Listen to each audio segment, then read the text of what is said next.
Hello, my friends. Welcome to the Thursday show. I am not going to be able to host a hangout today, and I don't have a news segment for you, but I do have a conversation with Christian Finnegan.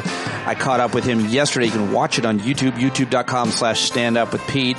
I'm on a little trip and taking 2 days off of the podcast work to do some other stuff. I'll get back with you on Monday night at the hangout, and hopefully I'll get a show posted up tomorrow. But wait and see on that one because I had a little bit of a scheduling issue with a guest. But today I do have Christian Finnegan. Had a great conversation with Christian. It was very laid back. We just kind of meandered on a bunch of different things. But I love getting his perspective on just about anything. You should go subscribe to his Substack.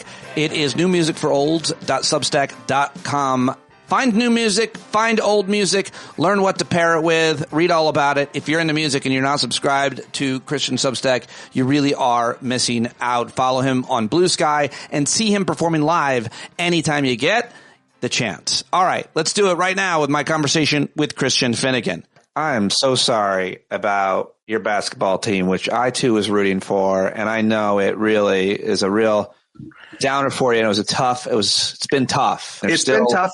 They're down 2-1 now. If they win tonight, then the series will be evened. Yeah. And then it's a best of 3. And who knows? I would give them probably a 1-3 chance of coming back in this, but stranger things have happened. But you are in it, and you are like Timothée Chalamet. I am. I do not get quite the screams of adoration when I am shown on the sideline. Oh, wait, I'm never shown on the sidelines. I forgot. Did you see this? I had to ask you about your interpretation and just riff on it with you because he sits courtside. He's probably one of the most famous actors of his age, time, generation, whatever. And he's a huge Knicks fan, legitimately. I guess he grew up in New York. And one of the players after one of their big wins was coming off to the floor, and Timothée Chalamet, there courtside, goes to give him a high five. Player ignores Chalamet, still swipes at him, I'll just touch you or whatever. And to me, it was like a hat on a hat. Not really. It was like the idea of a super famous guy. Everybody wants a picture with him and his autograph, Timothée Chalamet, and then he's going to just get a high five, and the dude just ignores him. And what is that? And then why do I enjoy it? And why did I watch it and rewind it and watch it again? I think it's wonderful. I think that, first of all, not only do I not think that bothers, I'm sure certain celebrities would be offended or embarrassed by that, but I think a lot of celebrities, I think one of the reasons they like going to sporting events or whatever is because they're not necessarily the focus of it. Do you know what I mean? It's like a lot of these big deal. The cameras go to them. Of course, but they're not the deal. They're a deal. And when the camera focuses on them, sure, whatever. But it's like Timothée Chalamet, I will say he's 9 pounds and made of porcelain and all of those things. But he's a legit fan. There's some footage of him going around from when he was a little kid and he was like interviewed as like just a kid in the stands and he was ripping off Knicks players and stuff like that. So he's like a legitimate fan.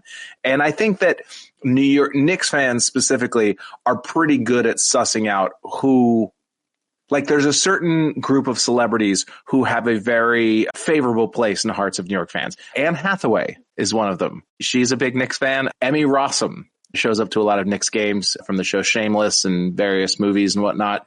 And of course, you got Tracy Morgan and Spike Lee and Michael Rappaport. I fucking hate that guy, and all real Knicks fans do. And he was one of those loud, obnoxious Knicks fans for a long time. And then about 5 years ago, made a very public declaration that he was moving over to the Brooklyn Nets and said basically is just a dumb PR move and then the Brooklyn Nets. Yeah. I love the idea that so many people know you, period, then know you as in this case, Knicks fan, that you're going to make an announcement. Yep. That's hilarious to me. And I'm sure everybody hated on him and it was a big thing. And I'm sure he's pretending as if it never happened. Like he'll go on shows as like the voice of Knicks fandom. It's maddening. I listen to Sirius XM radio, the NBA channel. And so he's constantly showing up on the morning NBA channel. Oh, I'm sorry. That's a terrible company that I heard somebody say awful people. somebody said SiriusXM is not long for this world. I don't understand anything about the company or its financing. I have no idea. I have no idea. There's so many things about SiriusXM, and we've discussed this before, but I wish that I could do a podcast specifically about the ads that play on SiriusXM, because I know them by heart, and they're brutal. But yeah, but they're not like big companies. It's not like Apple is advertising on SiriusXM. It's always, Patriot Software and are they different than ads on podcasts? I'm listening to one of my favorite podcasts yesterday. I was out in the garden. I like to listen to Dan Harris, 10% Happier. I love all that. I love him.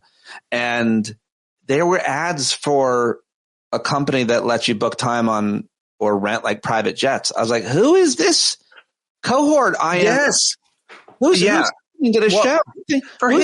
For his podcast, that maybe tracks a little bit because he's movers and shakers and mindfulness. It's a very for sure. Person. I was like, ew. Yeah. I always wonder on SiriusXM, all the ads are always geared towards small business owners. It's always like, your employees are idiots and you have to clean up after them all the time. That Bambi, that's one of those hiring companies or whatever. They're always like, as a small business owner, I'm like, how many small business owners are listening compared to like employees? I don't get it.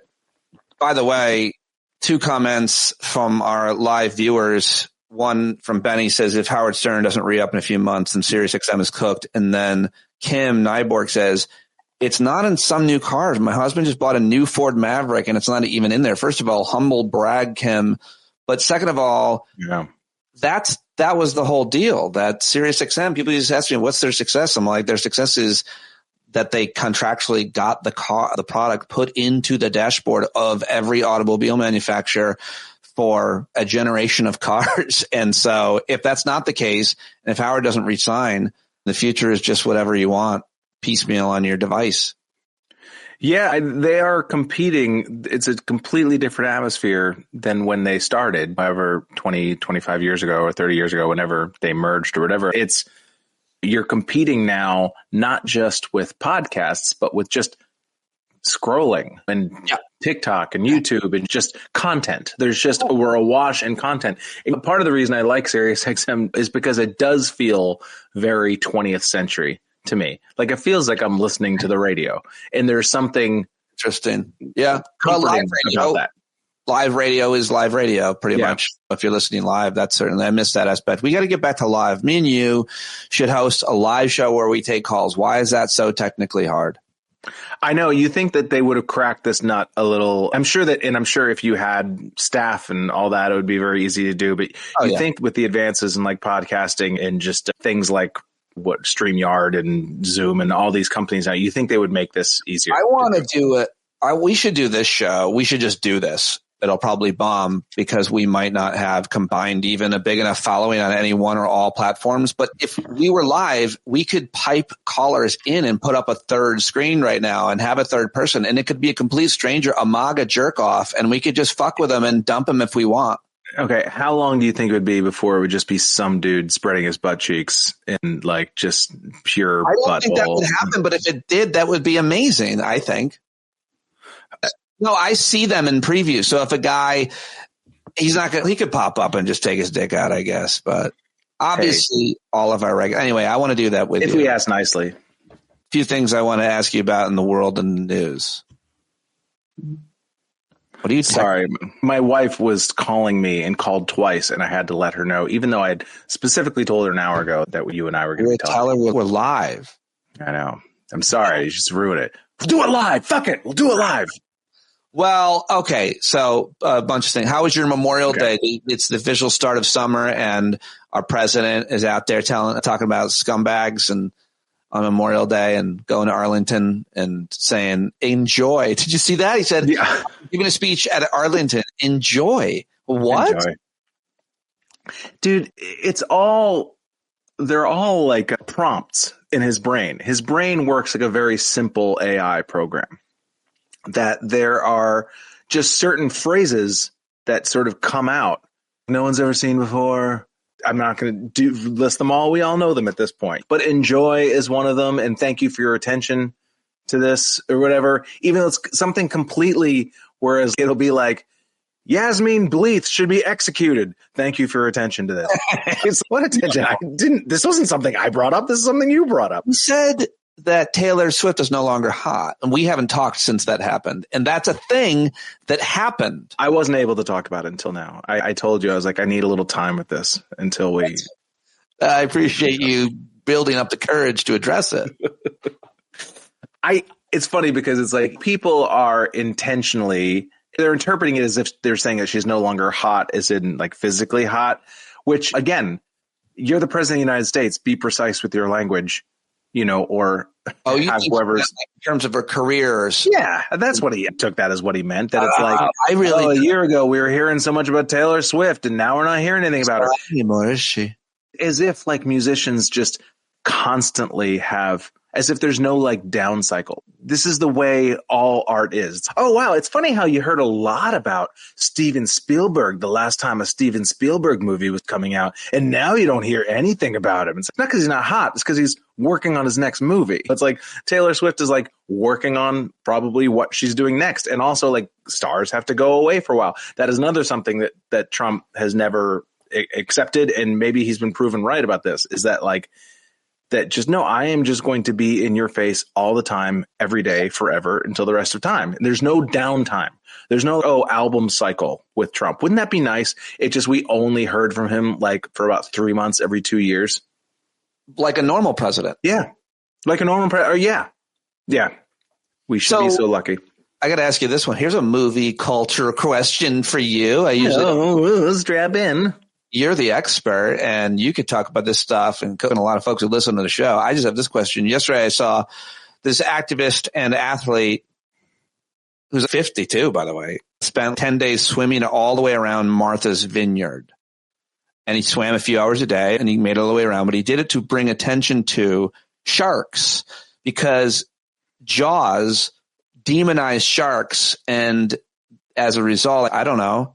I'm not sure. I don't know what the consequences are, but I read that yesterday and I was like, that's why he swam. He wanted to bring attention to sharks aren't as bad as Jaws made them. And I'm like, great white sharks aren't.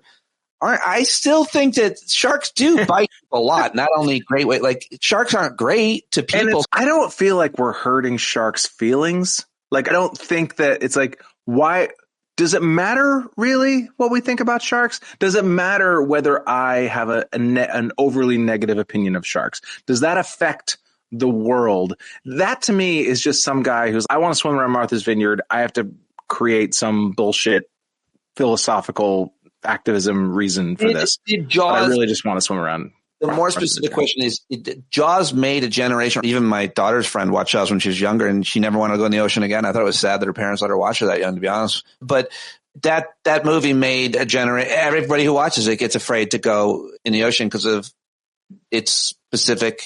Yeah. Right? Yeah. Isn't that like, when I saw Star Wars, I never wanted any part of any sort of galactic empire. I'll tell you that. I was like, oh man, these stormtroopers, bad business. That's weird. But when I saw Big, I did want to be a kid again. See, there you go. See, these movies, this is culture. This is what the liberals are trying to inflict upon us. All their liberal ideas about. I think that's too woke. The whole shark thing. It's too woke for me. It's too woke. Yeah, I know. And I know Shark Week is coming up next week, which apparently is, according to Stormy Daniels, is a big week for Trump. So maybe we won't be hearing from him. Remember, she said that they watched like Shark Week content, like in the hotel, like after they had sex. He loves it. He loves that stuff. It's great. What do you think of the fact that he was a piece of shit at West Point? He didn't shake anybody's hands and went golfing. Then nobody cares. It's over. Yeah. People have completely sold their, I don't know, moral compass. Like, people have shelved their moral compass when it comes to Trump. At least I'm talking about his supporters, not you and I.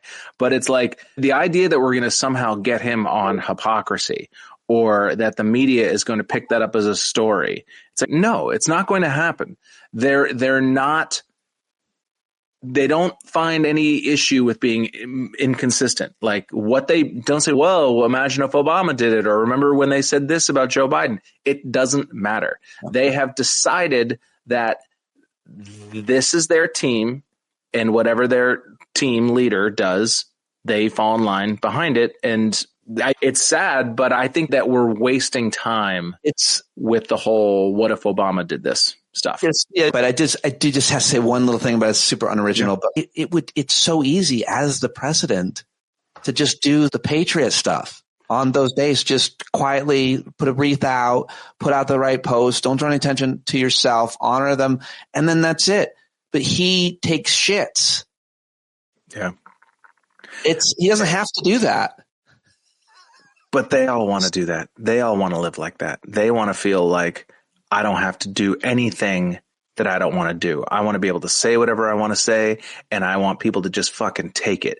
I want to be inappropriate. I want to lie. And I just want to, through sheer force of will and leverage, make nobody be able to stop me. And so I think that there is even if you're a soldier, even if you're a veteran, it's like if Trump slaps you in the face, it's I got slapped in the face by Trump. Like, it's not how dare he. It's, man, can you believe how fucking awesome this guy is? He even made me feel like shit. Like it's a. Speaking of slapped in the face, did you see that Macron video? I did. Yeah, that was not playful. He's, in case folks didn't see the video, Emmanuel Macron, the prime minister, is the president of France. He's getting off the airplane and they open the door and you see his wife mash his face.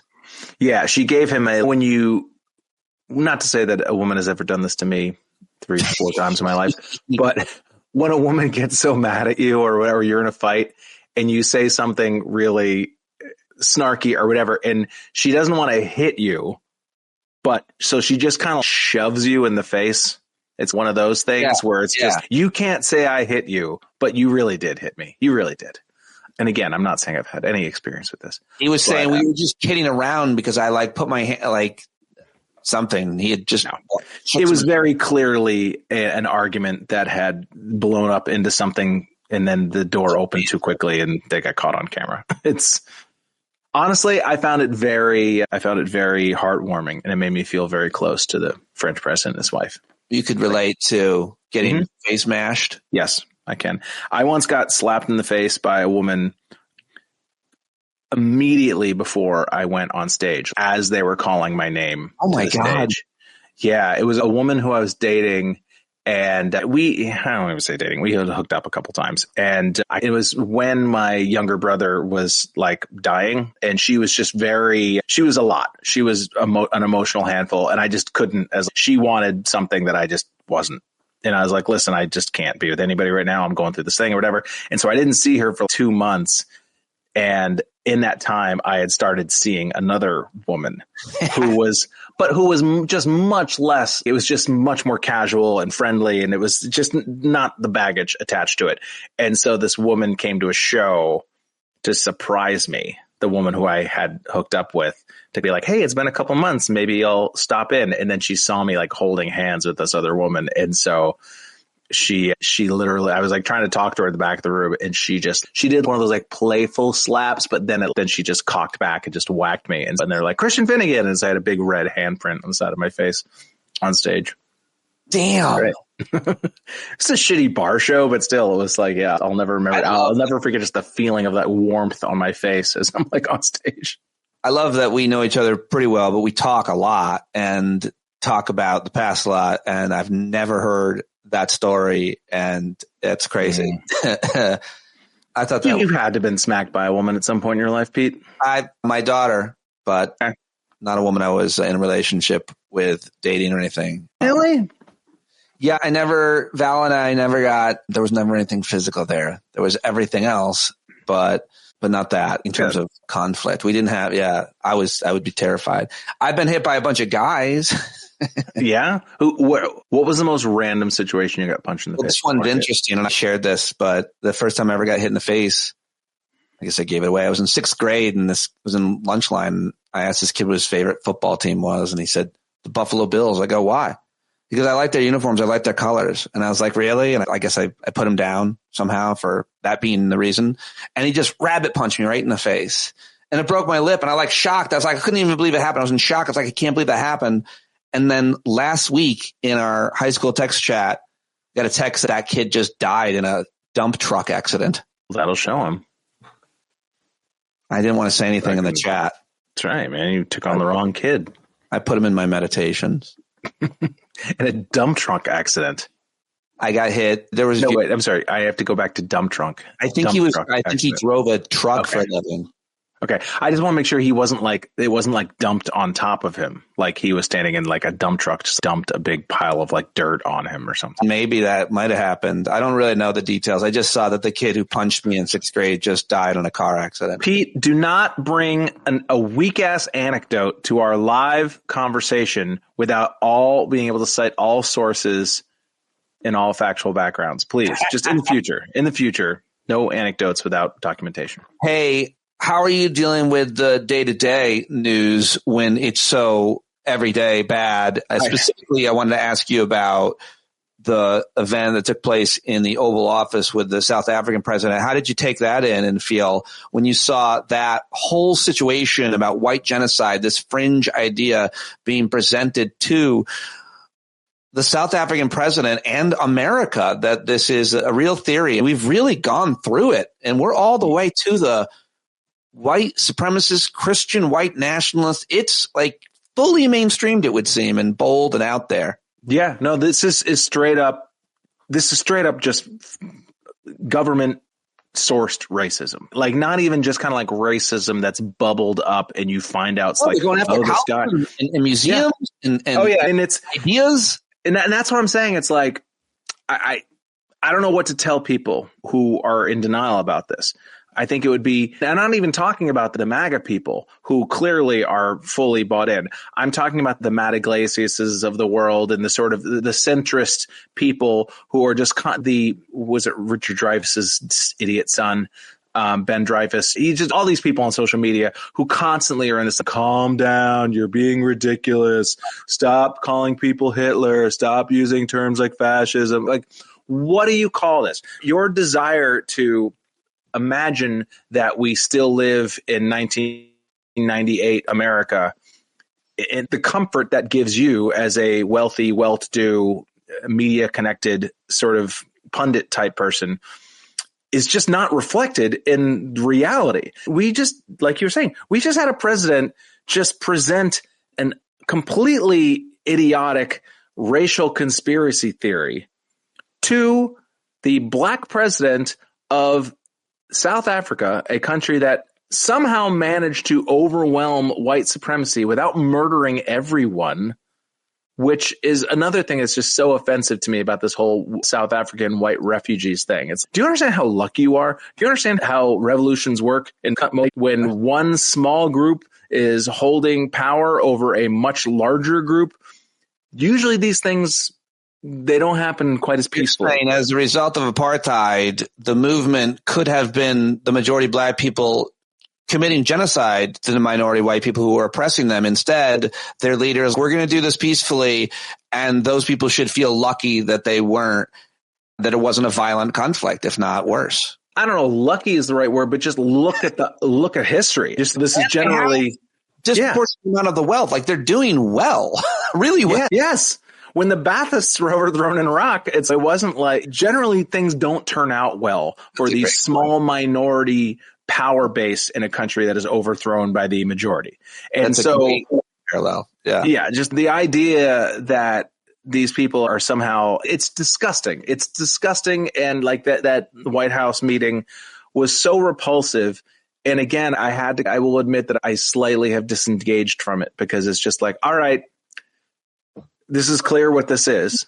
But every policy choice and position and the rhetoric are now fully, if I were to make it as binary as possible, in support of white folks and white communities and white ideas and white schools, and against policies that help create opportunities for health, education, and employment for black and brown people, and just pushing them out, trying to marginalize them. So deport the people from Afghanistan and Cameroon and obviously Latin and South America, and make sure like also ideas and history. So they're like going after the museums, and obviously they're going after school curriculum. So it's just full on in every way, white ideology, supremacy, and getting rid of any idea or policy that might help folks who are non-white. And it's not even policies that help folks that are non-white. It's any policy that protects people that are non-white from, it's not even just to help non-white people get ahead. It's anything that protects them from oppression or from racism as being stripped away. And people have to just see this for what it is, man. I know that there's a lot of random reasons that people find themselves on the side of MAGA that have to do with cultural identity and part of the country you're from, or how thickly settled your town and city is, to just this fucking guy from high school who I hate is a big liberal, and I see his posts on Facebook and that makes me angry, and therefore I want whatever makes him upset, which is, I think, honestly, the animating factor in so much of MAGA is just that it's just like, the people I hate this, and so therefore I like it. It's just liberal tears. I hate to say that it's that simple, but when so much of our lives is consumed every day with social media and scrolling and just being annoyed by people online, punishing those annoying people becomes the goal. I have a sort of a grand theory, or not a grand theory, that's been bugging me for the past few weeks, is that what I've come to learn, and when I'm talking about the Matt Iglesias of the world, and I don't mean to point him out specifically, but all of the Jake Tappers, all of the sort of reasonable, quote unquote, white centrist dudes in media, is that I really feel like for a lot of people, they think that they should have the legal right to never be annoyed. That annoying them is justification for whatever they decide to do to combat that annoyance. Is that everything that is being done to trans people is justified because they give me the oogies. And also they're annoying and they're loud and they won't let me say the words I want to say. And so therefore my annoyance is legal justification for whatever comes next.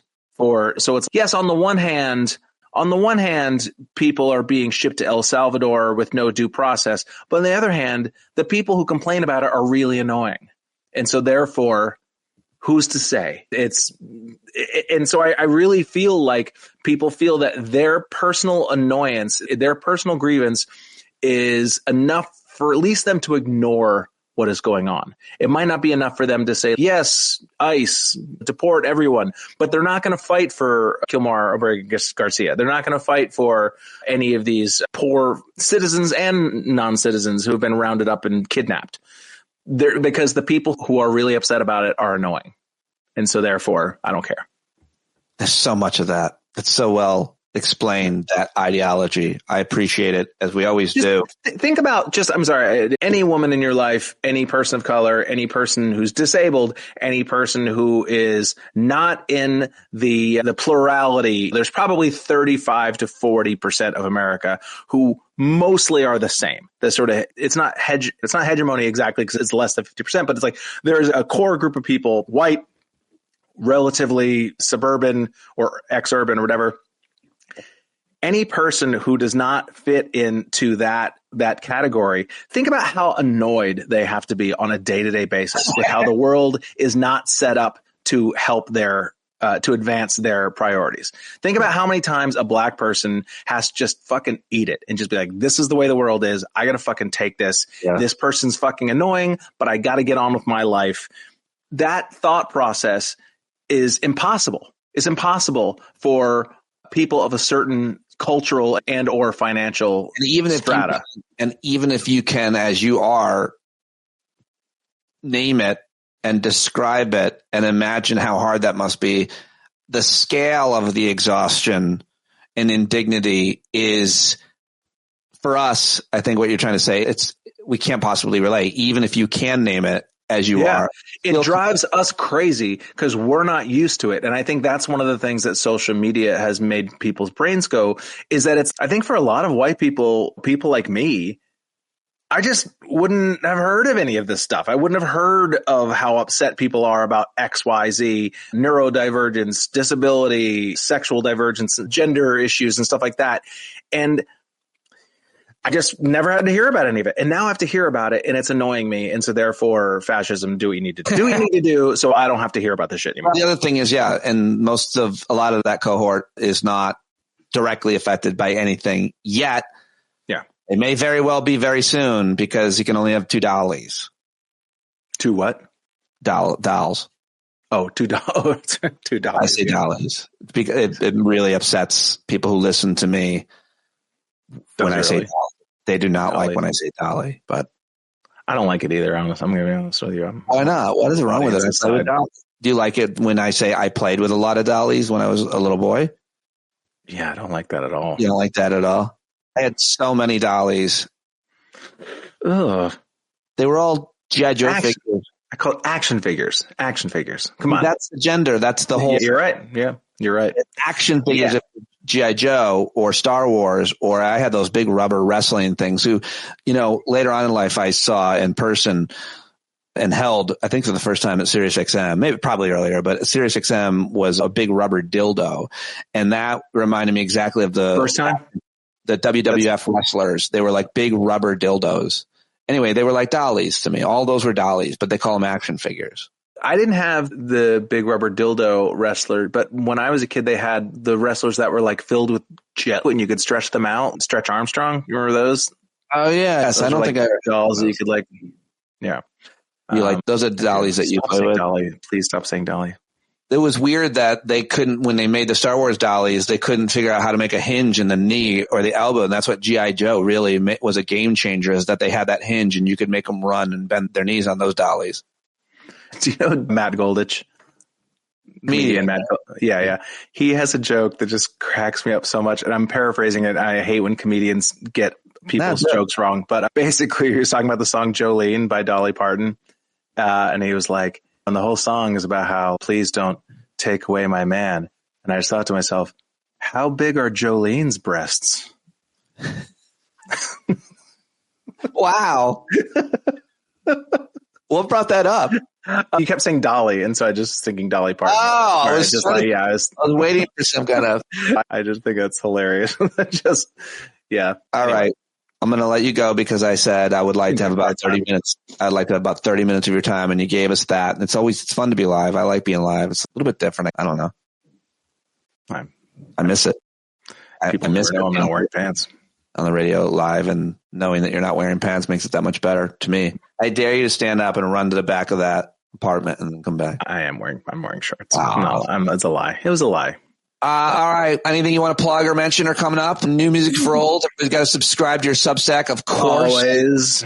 And yes, if anyone wants to write my wife and I a reference letter for Co-op Board, we're trying to buy an apartment right now, and that is dominating my life at the moment. The purchase of the new apartment in New York City, and you need a recommendation letter for your co-op. We have a number of but they say to submit 6. What if I just submitted 50? Just all these people, you got to give this guy an apartment. I feel like that would have a negative. I'm going to protest you outside the building that you're potentially going to be. I'm going to have a sign with your face on it, and I'm just going to say something horrible about you, and then all the board members and other owners are going to see that, and then I'm going to blackmail you. I deserve it. I deserve no better. Or I could do the opposite and do a lobby for you. Yeah, that would actually be worse. Honestly, that would probably have a more negative effect. Picket. You're like, please let Christian live here. No. I'm going to take some of your old material, your old albums out of context and play it on a loop. That's why I could never, when Cambry was like, you should run for office. I'm like, are you kidding me? I literally have an 8-minute chunk about how old people shouldn't be allowed to vote. That's not I thought a lot of oppo. I had the same. I did run, and I thought a lot about that. And the material I thought would get me in trouble is the anti-Catholic and the anti-cop stuff. And did it ever come up in any? No, because I never really ran. I ran when I went ahead, but yeah. They mostly just call me a pedophile. All right. Thank you very much for joining us, and to everybody who watched live. We love it. We appreciate it. It's been too long. Go Knicks. Thanks, buddy. Bye, everybody. Thanks for stopping by. There you go. Christian Finnegan. Sorry I didn't have your news update. Sorry I'm not hosting a hangout. I will be back with you on Monday, and I'm so happy that you were able to join me today. And thank you so much for your support every day on Patreon, patreon.com/Pete Dominic. John Carroll takes us in. He takes us out, takes us all about. Go buy his new album, johncarroll.org right now. And I'll hopefully talk to you tomorrow right here on Stand Up. Stand up. Let the brave meet the challenge. Let the weak flee. Boy, you better stand up. Stand up. When you're tired of begging, saying pretty please, that's the time you gotta finally get up off of your knees. When you can't see the forest for the burning trees, you got to stand up. Hey, you've been sitting so long, you got the creaky knees, you got to stand up. Stand up. I think you're driving wheels with leaking grease. Boy, you better stand up. Stand up. Well, there's a whole lot more of us who know us right. They'll keep right on ignoring us if we keep sitting tight. You got to open up the window to let in some light. You got to stand up. That's right. You got to rise up. You got to stand up. You got to stare the devil straight